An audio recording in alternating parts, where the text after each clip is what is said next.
High friends, welcome back to the Sonali's recipe आणि बरंच काही चॅनलवरती. नमस्कार.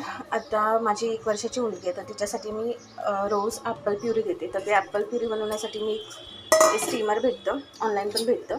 तर त्याच्यामध्ये ॲपल एका वाटीमध्ये छोटे छोटे कट करून ठेवते आणि मग आता हे शिजल्यानंतर आपण त्याला ग्राइंड करूया. मी ते बारीक करण्यासाठी एका मिक्सरच्या भांड्यामध्ये घेतलेत. तुम्ही असं स्मॅश पण करू शकता स्मॅशरने, पण तिला प्युरी आवडते म्हणून मी हे मिक्सरच्या भांड्यामध्ये ग्राइंड करून तिला देते खायला. तर इतकं असं बारीक करते मी, म्हणजे तिला खायला जरा इझी पडतं. तर अशी बारीक अशी प्युरी करायची. तर प्युरी झाली, आता मी आविष्काला खाऊ घालते, तिला आवडते.